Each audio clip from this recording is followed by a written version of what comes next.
Apurativo.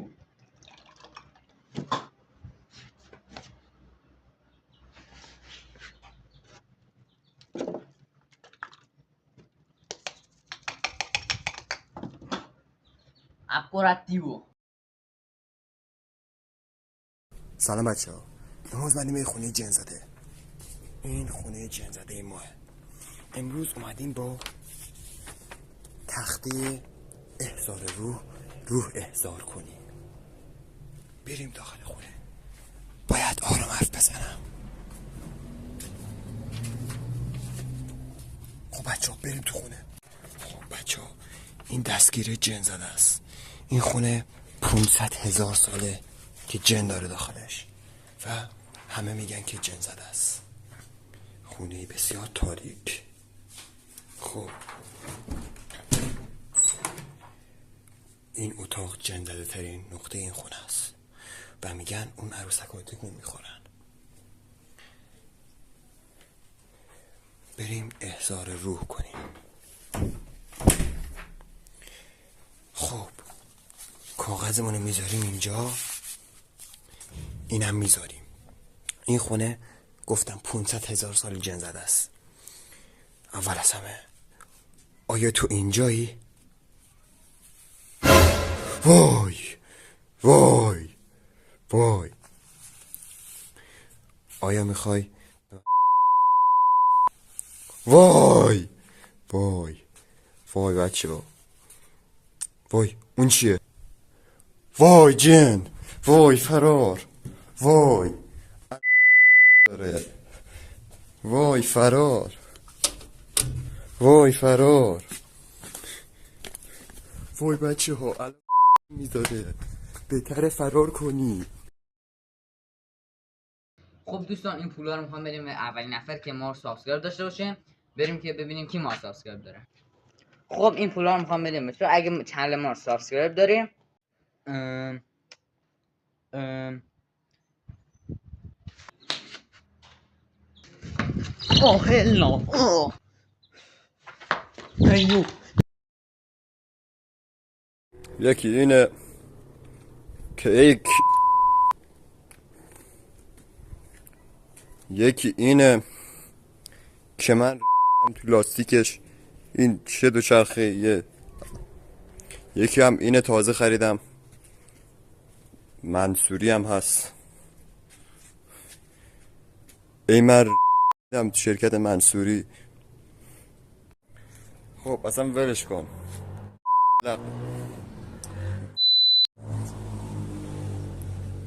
اصلا ولش کن. بیایم با هم دیگه بریم میوه هامونو بهت نشون بدم. ولش کن. بریم پنت هاوس هم بهتون نشون بدم. درود رفقا، خوش اومدید به این ویدیو. امروز میخوام قوی ترین آهنربا اروپا رو بریم جلوی رودخانه تست کنیم که جلوی کاخ ملکه سوئیسه و بریم برای ببینیم چی از تو این رودخانه میتونیم پیدا کنیم و اینکه اینجا شاید پاکسازی کرده باشن چون جلوی این کاخه. بریم براش. خب بچه‌ها اولین پرتابمون رو میندازیم.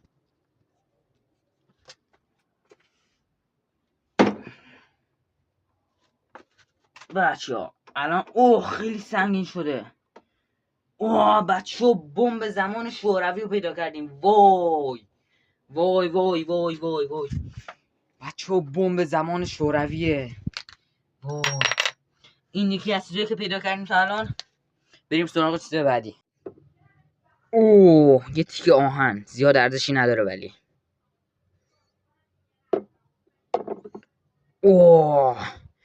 بچه شمشیر زمان وایکینگ ها رو پیدا کردیم.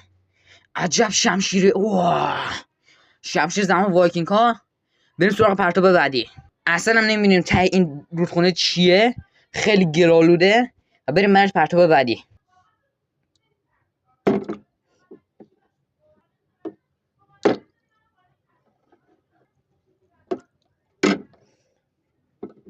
چه خیلی سنگینه، خیلی بیشتر از چیزی که فیمونا زنگینه.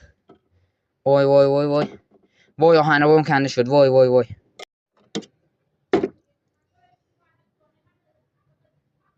خب بچه اوه خیلی سنگیناجی. فکر کنم عربا کنش نمیدونم چیه. داره میاد بالا. اوه بچه جت نظامی. وای جت نظامی. وای پلیس الان میاد. وای. من اسم بابای مامان خالتو میدونم. اینجا 3 تا در داریم. پشت یکیش بابای مامان خالته و تو فقط 30 ثانیه زمان داری تا بتونی حدس بزنی. فقط این ویدیو یه راز داره. باید 2 بار رو صفحه کلیک کنی تا دکمه سابسکرایب برات باز بشه. بریم سراغ ویدیو. من از 1 تا 5 بیشمرم. هنوز 20 ثانیه وقت داری تا تو یکی رو انتخاب کنی. 1 2 3 4 5.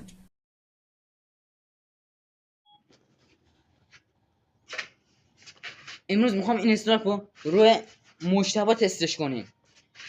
بریم برای ویدیو. امروز میخوام این پیکی رو با این آرپیجی منفجر کنیم. بریم برای تستش. خب رفقا میخوام امروز این خونه رو براتون منفجر کنیم با وسیله که اینجا میبینید و اینکه بریم ببینیم چطوره. سلام دوستان، امروز اومدیم با یک دونه ولاگ اسلامی. عاشقان پارسالیپ تو کامنت حتما پین میشه. خب بچه امروز میخوایم ساندویچ اسلامی درست کنیم. اول از همه خیار نیاز داریم. او بچه یه خیار اینجا رو درخته. خیار درختی. آره چه خیاری هم هست. خب بچه خیار اسلامی هم گیر آوردیم. مرحله بعدی گازه. بعد خیار رو گاز بپزی. گاز دیشب بس کرده بودم من تناب که خشک بشه. برم که گازم بردارم. خب بچه گازم برداشتیم. یه گاز. خب بچه گازم برداشتیم. بریم که خیار رو بپزی.